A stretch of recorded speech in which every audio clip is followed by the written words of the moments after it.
Всем привет! Краснодарский край, город Горячий Ключ, с вами Алексей Большаков. Поставьте лайк этому видео, пожалуйста, и подпишитесь на мой канал, если вам интересна недвижимость в городе Горячий Ключ. А я начинаю.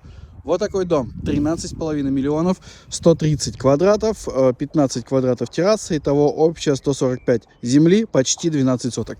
И здесь еще два участка, общей площадью эти два участка 21 сотка. Итого там, где-то 14,5-15 миллионов их отдадут. И если будете забирать оба, если по отдельности, будет, по 7,5 миллионов примерно. Дом 13,5 миллионов. Все это дело находится на улице Черняховского с шикарнейшим видом на город. Вот там у нас видно ЖК Горячий, а там у нас город как на ладони. Просто я стою на низкой точке. Вот, мне там надо повыше подняться, и тогда вы увидите всю эту красоту. Ну а с вами был Алексей Большаков. Поставьте лайк, подпишитесь на мой канал и звоните, если вас заинтересовали эти объекты или другие на моем канале.